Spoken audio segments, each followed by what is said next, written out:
Dans cette capsule, nous allons voir aujourd'hui comment on peut utiliser Excel pour calculer toutes les mesures que nous pourrions avoir besoin à partir de notre base de données. Donc, les mesures, ce sont par exemple les mesures de tendance centrale, le mode, la médiane, la moyenne, les mesures de dispersion et les mesures de position. C'est certain que certaines de ces mesures-là, on ne peut pas les calculer lorsque nous avons des variables qualitatives, donc des mots. Donc, par exemple, la moyenne ne se calcule pas ici pour la variable sexe. Par contre, on peut calculer le mode. La façon la plus simple de calculer le mode d'une variable qualitative, c'est en fait d'utiliser un tableau croisé dynamique, donc de faire un tableau de fréquence de la variable.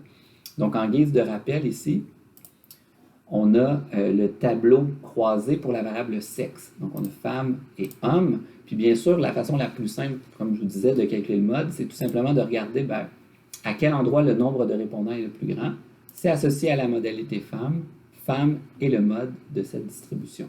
Donc, dans le cas d'une variable qualitative, lorsque vient le temps de calculer le mode, c'est vraiment la meilleure façon de faire, c'est de faire un tableau de fréquence.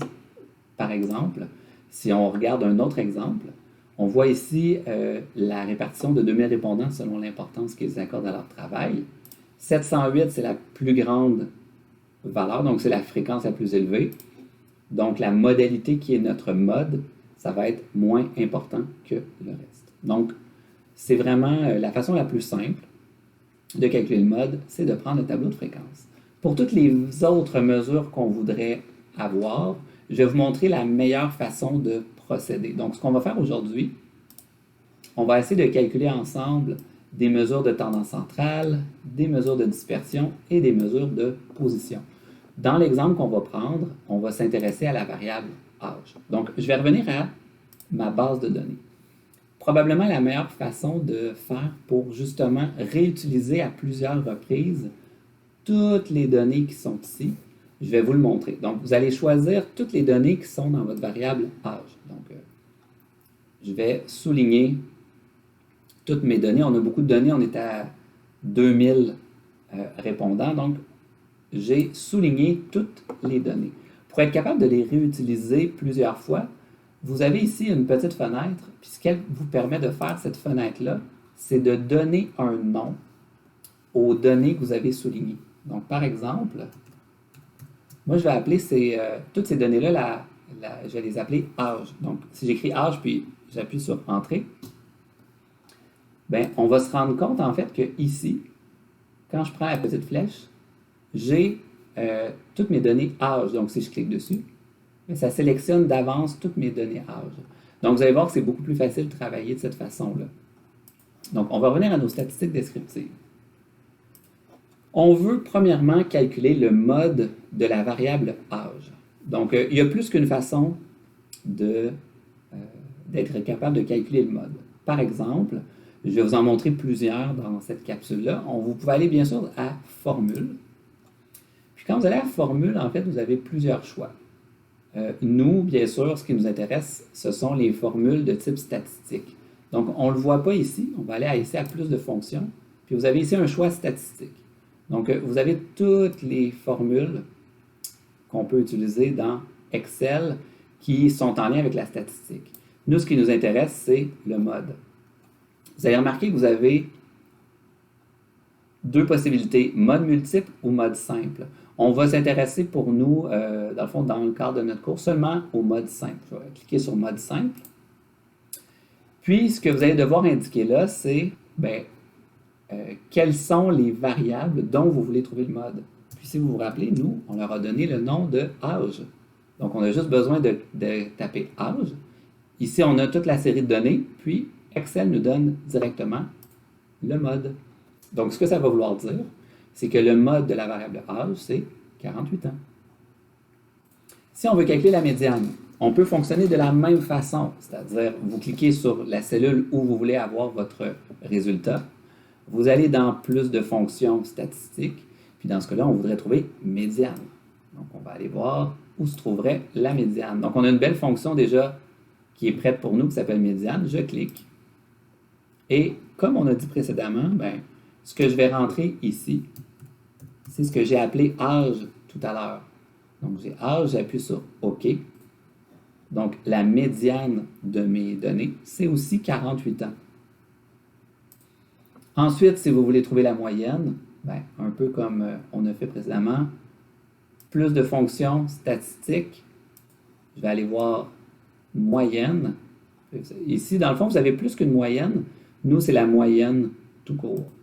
Donc, ici, bon, Excel essaie de vous donner, dans le fond, il croit que vous voudriez trouver la moyenne de B4 et B5, mais c'est pas ça. Vous voulez trouver la moyenne de toutes les données qui se trouvent dans âge. On appuie sur OK. Et la moyenne, c'est 48,157 ans. Donc, on voit que c'est assez simple de trouver toutes les mesures de tendance centrale qu'on pourrait vouloir avec Excel. Ensuite, je vais arriver aux mesures de dispersion. Là, ici, je vais fonctionner pour l'étendue un petit peu différemment parce que dans Excel, il n'existe pas de mesures déjà prêtes, de formules déjà prêtes pour l'étendue. Si vous vous rappelez, l'étendue, c'est le maximum des valeurs moins le minimum. Donc, en fait, nous, on va le faire par nous-mêmes. On a vu précédemment qu'on pouvait aller jouer dans les choix qui sont ici pour écrire notre formule. Il y a une autre possibilité. Vous pouvez tout de suite écrire, dans le fond, si vous commencez à écrire dans une cellule avec égal, ce qu'Excel va comprendre, il va comprendre que, OK, ce que tu veux mettre ensuite, c'est une formule. Donc, nous, on aimerait trouver le maximum de nos données. Puis là, vous allez voir, si je commence à écrire maximum, bien, vous voyez ici que dans Excel, on vous dit, ah ben, il existe une fonction max qui donne la valeur la plus grande. Donc, j'appuie sur max et je vais mettre la variable âge. Donc, vous vous rappelez, âge contient toutes les valeurs de notre variable. Je peux fermer la parenthèse. Si j'arrêtais là, bien, ça me donnerait seulement le maximum des âges. C'est pas ça que je veux. Moi, j'aimerais avoir l'étendue. Donc, je voudrais enlever le minimum. Donc, je vais faire moins.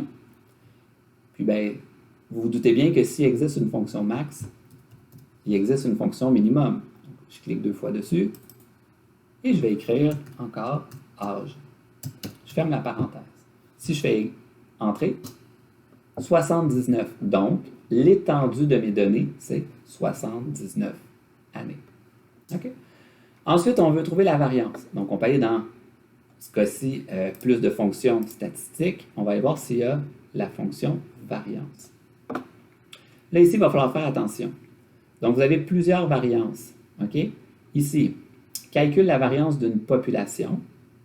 Puis ici, var S calcule la variance d'un échantillon. Donc, vous, les deux que vous avez besoin, c'est la variance .p.n, qui est la variance d'une population, et la variance .s va être la variance d'un échantillon. Donc, on va sur variance de la population. Je clique là-dessus. Puis, je vais écrire âge. Je fais égal 286,88. N'oubliez pas que ici, ce sont des années au carré. Pour trouver l'écart type, plus de fonctions statistiques. Là, vous avez écart type de Pearson, écart type standard. Écart type de Pearson, vous voyez que dans la petite documentation, on vous dit que ça calcule l'écart type d'une population. C'est parfait, c'est exactement ce qu'on veut. Je clique là-dessus et j'écris âge. Je fais égal, bien OK en fait. L'écart type est donc de à peu près 16,94 années. Si vous avez compris comment faire la variance et l'écart type pour une population, ça devrait bien aller pour un échantillon. On va à plus de fonctions statistiques. On va aller à la variance. Si vous vous rappelez, la variance qui va nous intéresser pour l'échantillon, ça va être celle qui s'appelle var.s. Je clique là-dessus. J'écris dans le fond âge. J'ai appelé les données qui forment ma variable âge. Je fais OK. Donc 287 années au carré, c'est la variance d'un échantillon. Puis enfin, pour l'écart type d'un échantillon, bien, on va dans écart type, mais ici on va choisir écart type standard parce qu'on voit que on nous dit dans la documentation évalue l'écart type d'une population en se basant sur un échantillon. J'écris encore âge. OK. Ça donne 16,94. Ensuite, on aimerait trouver le coefficient de variation. Petit rappel, le coefficient de variation, qu'est-ce que c'est? C'est l'écart type divisé par la moyenne. Encore là, il n'y a pas de formule toute faite dans Excel pour trouver le coefficient de variation. Mais ce n'est pas grave, parce que là, on a déjà trouvé l'écart type, Puis on a déjà trouvé la moyenne. Donc, pour une population, ben, je vais écrire moi-même la formule. Donc, je commence avec égal. Si vous vous rappelez, je dois commencer par l'écart type. Donc là, on veut pour une population, donc choisis la cellule qui contient l'écart type d'une population. Donc, j'appuie sur, avec ma souris. Donc, il va choisir la valeur qui se trouve dans la cellule B11. Je dois diviser par la moyenne, puis la moyenne se trouve dans la cellule B6. Si je fais égal, ça va me donner 0,35. Mais 0,35, en fait, c'est que moi, je ne veux pas ma réponse sous cette forme-là. Si vous vous rappelez, dans un coefficient de variation, j'aimerais avoir ma réponse sous forme de pourcentage. Donc, pour pouvoir mettre sous forme de pourcentage, ben, il y a plusieurs façons, mais la façon la plus facile, c'est que si vous allez dans Accueil, vous avez un bouton pourcentage. Donc, automatiquement, il vous donne la réponse en pourcentage. Puis là, bien sûr, vous pouvez changer la précision de vos données. Vous pouvez ajouter une décimale, donc 35,2, ou enlever une décimale. Donc, tout dépendant de la précision que je vous demande, ben, vous pouvez juste demander à Excel de changer le nombre de décimales. Puis enfin, pour le coefficient de variation pour un échantillon, ben, on commence par égal. On va trouver l'écart type de l'échantillon. On divise par la moyenne, on met égal. Puis encore là, ben, ce qu'on va faire, je vais mettre ça en pourcentage, puis je vais ajouter, par exemple, 2 décimales à ma réponse. Puis bien sûr, c'est ces boutons-là ici qui vous permettent de changer le nombre de décimales, bien, vous pourriez le faire partout. Par exemple, dans la moyenne, si moi je vous demandais une décimale supplémentaire, bien, c'est facile. Vous avez simplement besoin d'appuyer sur le bouton. Puis c'est ici, pour la variance, moi je vous demande en fait, moi j'aimerais avoir la variance, mais au centième, donc arrondi à 2 chiffres à droite de la virgule, bien, vous pouvez diminuer votre nombre de chiffres à droite de la virgule. Ensuite, on va vouloir calculer nos mesures de position. Pour la cote Z, encore là, la cote Z, il n'y a pas de formule toute faite dans Excel pour calculer la cote Z. Mais on va se rendre compte qu'on est capable de faire ça par nous-mêmes. Donc, on peut trouver une formule. Donc, petit rappel. On commence une formule avec un égal. Puis ici, il va falloir être un petit peu prudent. On va ouvrir une parenthèse. La cote Z, si vous vous rappelez, c'est la valeur qu'on nous a donnée, dans ce cas-là, 42 ans. Et on doit enlever la moyenne. Bien, la moyenne, j'ai déjà calculé ici. Je clique sur la cellule qui contient la moyenne. Je ferme la parenthèse. Et pour la cote Z, je vais diviser par un écart type. Pour cette fois-ci, je vais choisir l'écart type d'un échantillon. Là, tout dépendamment du problème, vous pourriez choisir l'écart type d'une population. Je divise par l'écart type d'un échantillon dans ce cas-ci. J'appuie sur Entrée. Donc, ça me donne moins 0,36. C'est normal que la cote Z soit négative parce que 42 ans, ben, c'est plus bas que la moyenne des âges. Okay? Donc, à chaque fois que votre cote Z est négative, c'est que vous êtes sous la moyenne. Ensuite, vous allez vouloir calculer des quantiles.